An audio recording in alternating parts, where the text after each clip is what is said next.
Hello everyone, स्वागत है मेरे यूट्यूब चैनल पे। आज इस वीडियो पे हम लोग देखने वाले हैं जो एसएससी का पोस्ट निकला हुआ है कांस्टेबल का, उसके बारे में हम लोग डिस्कस करने वाले हैं। यहाँ पर आप नोटिफिकेशन देख सकते हैं और बता दूँ आपको कि कांस्टेबल का पोस्ट निकला हुआ है एग्जीक्यूटिव के लिए, मेल एंड फीमेल दोनों बोला है, दिल्ली पुलिस के लिए। क्लियर है। तो इसका जो एग्ज़ामिनेशन है वो एग्ज़ामिनेशन के लिए जो ऑनलाइन फॉर्म है वो 1 तारीख से स्टार्ट हो चुका है, 1 अगस्त से, और लास्ट डेट है इसका 7 सितंबर तक का चलेगा। तकरीबन 1 महीने से ज़्यादा का टाइम दिया हुआ है आपको। और इसका जो सीबीडीटी एग्ज़ाम होगा, जो कंप्यूटर बेस्ड एग्ज़ाम होगा, उसका जो डेट है वो 27 नवंबर से स्टार्ट हो जाएगा और ये चलेगा 14 दिसंबर तक का चलेगा। बहुत सारा टाइम है आपके पास इसको प्रिपरेशन करने के लिए, क्योंकि 1 महीना तक, तकरीबन आधा महीना, 15 दिन तक इसका एग्ज़ाम चलेगा, क्योंकि बहुत सारे कैंडिडेट लोग इसको अप्लाई करते हैं। तो आपके पास अभी सफिशिएंट टाइम है इसके लिए अप्लाई करने के लिए और अच्छे से प्रिपरेशन करने के लिए। क्लियर। आगे बढ़ते इसमें जो अगली जो चीज़ आता है वो वैकेंसी डिटेल्स के बारे में बताएं यहाँ पर कि कौन सा वैकेंसी कितना है, क्या है करके, उन सब के बारे में बता दिया। आप देख सकते हैं कांस्टेबल के लिए बोला है, मेल फीमेल वगैरह के लिए बोला है, कितना क्या है, कैटेगरी वाइज भी बता दिए यहाँ पर, SC ST OBC के लिए कितना वगैरह दिया है, टोटल वैकेंसी भी बता दिया यहाँ पर कितना टोटल वैकेंसी निकला हुआ है। यहाँ पर एज लिमिट बोल दिया है कि 18 से 25 साल का होना चाहिए। 1 जुलाई 2020 को, मतलब 1 जुलाई 2020 को आपकी एज जो है वो 18 से 20 के बीच में होनी चाहिए। और डेट ऑफ बर्थ भी बता दिया कि 1995, 2 जुलाई 1995 से ऊपर की डेट नहीं होनी चाहिए, और 1 जुलाई 2002 से बाद आपकी डेट ऑफ बर्थ नहीं होना चाहिए। इन दोनों के बीच में हो सकता है और दोनों डेट भी इंक्लूड हो सकता है। एज लिमिट देख लीजिएगा आप। और कुछ कैटेगरी में एज रिलैक्सेशन रहता है, उसके बारे में भी यहाँ पर बता दिया है उन्होंने। आगे फिर अगली जो पॉइंट आता है वो है, ये रहा एजुकेशन क्वालिफिकेशन के बारे में बता दिया है। एजुकेशन क्वालिफिकेशन इसमें 10+2 बेसिक बोला है। फिर यहाँ पर अगर कुछ आप प्रीवियस वर्क कर चुके तो उसके बारे में यहाँ पर डिटेल्स बताया। क्लियर। फिर आगे देखते हैं यहाँ पर, ये तो NCC वगैरह के बारे में बोल दिया है। हाउ टू अप्लाई करने के लिए आपको ये वाले वेबसाइट पे जाएंगे। ये वाले वेबसाइट यहाँ पर ओपन है मेरे पास। यहाँ पर ओपन करते ही यहाँ पर देखिए न्यू रजिस्ट्रेशन करके आता है। ये न्यू रजिस्ट्रेशन को आप क्लिक कर दीजिएगा। फिर जो आएगा उसका मैं प्रोसेस आगे में बताता हूँ आपको। क्लियर है। आगे देखते हैं इसमें क्या क्या बोला है। देखिए एग्जामिनेशन फ़ीस आपको बोल दिया है कि 100 रुपीज़ का है, 100 रुपीज़ है। और SC ST वुमेन वगैरह के लिए फ्री ऑफ कॉस्ट है, 100 रुपीज़ नॉमिनल फ़ीस रखे हैं इन्होंने। ये आ गया कि आपका एग्जामिनेशन सेंटर वगैरह कहाँ पर रहेगा, उसके बारे में बता रहा है कि क्या क्या एग्जामिनेशन सेंटर रहेंगे, कहाँ कहाँ आप एग्ज़ाम दिला सकते हैं, उसके बारे में बता रहा है। आप यहाँ पर देख सकते हैं रीज़न वाइज है, यहाँ पर आप देख लीजिएगा। ये इन्होंने रीज़न वाइज इसको डिवाइड कर दिया क्षेत्र के हिसाब से। उसका ध्यान रखिएगा कि आप कौन से क्षेत्र पे भर रहे हैं करके, बहुत इंपॉर्टेंट रहता है। एग्जामिनेशन सेंटर अपना नियरेस्ट वाला देखिएगा। स्कीम ऑफ एग्जामिनेशन बोल रहा है कि क्या क्या रहेगा। पहला कंप्यूटर बेस्ड एग्जामिनेशन रहेगा आपका। फिर फिजिकल इंश्योरेंस देखा जाएगा, फिजिकल आप कितने स्ट्रॉन्ग है, और मेजरमेंट वगैरह होगा। फिर उसके बाद medical examination of the recommended candidate, जिनको रिकमेंड करेंगे उनका मेडिकल एग्जाम वगैरह होगा। फिर उसके बाद आगे का प्रोसेस होगा, देखते हैं क्या होता है आगे का प्रोसेस। कंप्यूटर बेस्ड एग्जामिनेशन का जो सिलेबस वगैरह रहेगा उसके बारे में बता दिया है कि पहला जो रहेगा 1 ऑब्जेक्टिव टाइप क्वेश्चन रहेगा, मतलब मल्टीपल आंसर में से आपको एक आंसर को चूज़ करना होगा। 100 क्वेश्चन रहेंगे और 100 मार्क्स रहेंगे। उसके बारे में बता दिए कि कैसे कैसे मार्क्स रहेंगे। जनरल नॉलेज करेंट अफेयर का 50 क्वेश्चन रहेंगे, 50 मैक्सिमम मार्क्स रहेंगे।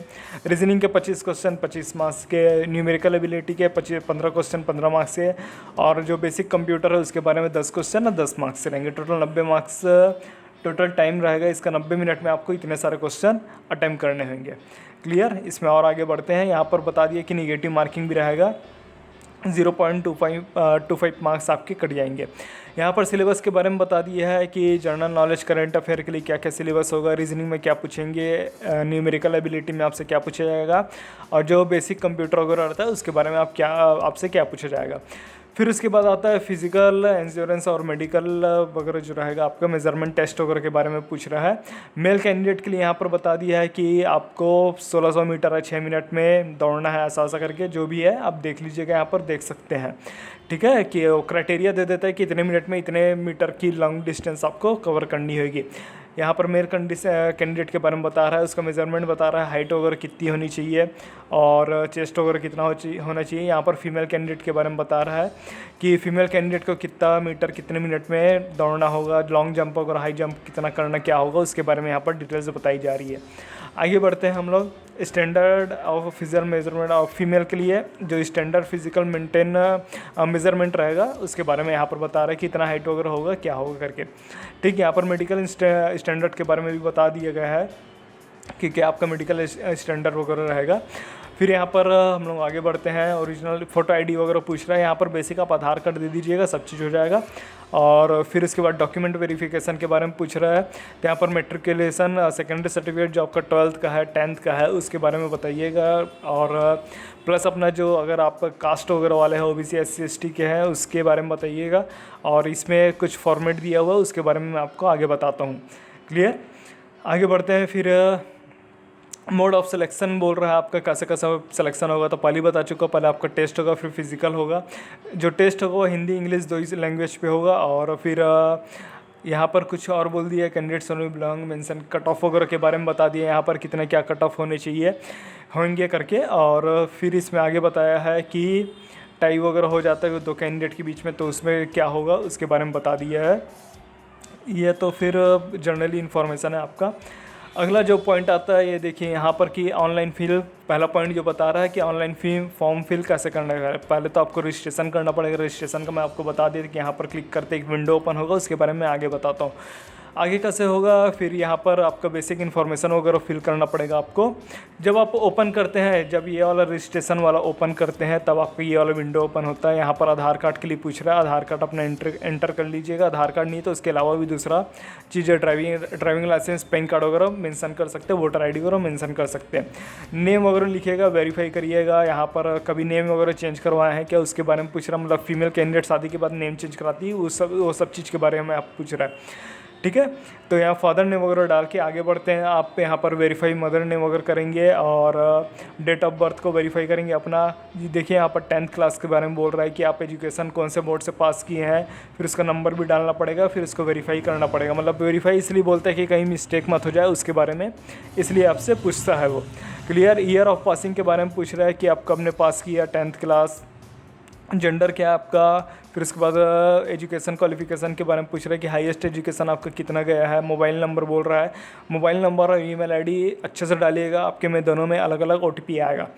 क्लियर, इसमें फिर आगे बढ़ते हैं। कैटेगरी वगैरह पूछ दिया आपसे, नेशनलिटी वगैरह के बारे में पूछा है। यहाँ पर डिसेबिलिटी पूछ रहा है, अगर कुछ डिसेबिलिटी वगैरह है क्या, बेंचमार्क बता दीजिएगा आपका कुछ डिसेबिलिटी होगा। तो यहाँ पर आइडेंटिफिकेशन मार्क के बारे में पूछ दिया, मतलब आपकी बॉडी में कुछ मार्क वगैरह है, कहीं मोल वगैरह है तो उसके बारे में आप बता दीजिएगा। यहाँ पर आपका स्टेट वगैरह पूछ रहा है कहाँ से है, फिर यहाँ पर डिस्ट्रिक्ट वगैरह बोला, पिन कोड वगैरह बोल रहा है आपका, परमानेंट एड्रेस बताइएगा और एड्रेस को फिल करिएगा। इसको फिल करने के बाद से नेक्स्ट करके यहाँ पर फ़ोटो वगैरह के बारे में डालने के लिए बोल रहा है। यहाँ पर फ़ोटो का साइज़ 20 से 50 KB का। अगर आपको फ़ोटो साइज़ में कुछ प्रॉब्लम है तो मैं ऑलरेडी एक वीडियो बना चुका हूँ, उसका मैं लिंक आपको मैं दे दूँगा, आप उसमें से देख के ईजिली से अपना फ़ोटो का साइज़ रिसाइज़ कर सकते हैं। फ़ोटो में ध्यान रखिएगा अपना बैकग्राउंड जो है वाइट रखिएगा, क्योंकि अगर प्रिंट आउट जब निकालते हैं आप एडमिट कार्ड का तो उसमें आपका जो चेहरा जो है, फेस जो है वो उभर के आता है, और पीछे अगर बैकग्राउंड कुछ दूसरा कलर पे है तो आपका चेहरा में मिसमैच करना प्रॉब्लम हो जाता है। तो कोशिश करिए कि जो बैकग्राउंड है आपको वाइट रखिएगा। और दूसरी जो बात है सिग्नेचर के बारे में है, यहाँ पर सिग्नेचर वगैरह डाल दीजिएगा कि कितना क्या साइज बोल रहा है, उसके हिसाब से आराम से ईजिली से भर सकते हो आप। इसका एग्जामिनेशन है। फिर पार्ट 2 आता है ऑनलाइन एप्लीकेशन फॉर्म में। पार्ट 2 में शायद आपका एप्लीकेशन वगैरह करना पड़ेगा, पेमेंट वगैरह करना पड़ेगा, उसके बारे में बताया गया है यहाँ पर, उसके बारे में हम लोग आगे देख लेते हैं। क्लियर है, ये यहाँ पर आपका पूरा एप्लीकेशन वगैरह फिल हो जाता है। फिर यहाँ पर आपको क्लिक कर देना है, यहाँ पर आपका ये कोड मांगेगा, इसको एंटर करके आप सबमिट कर सकते हैं। तो यहाँ पर आपका फॉर्म जो है पूरा फिल हो जाएगा और पेमेंट वगैरह भी सब चीज़ हो जाएगा। पेमेंट होने के बाद देखिए यहाँ पर बोला है कि कुछ सर्टिफिकेट वगैरह बोल रहा है, जो सेंट्रल लेवल का है तो सेंट्रल लेवल का सर्टिफिकेट लगेगा, खासकर OBC कैंडिडेट वाले लोगों के लिए।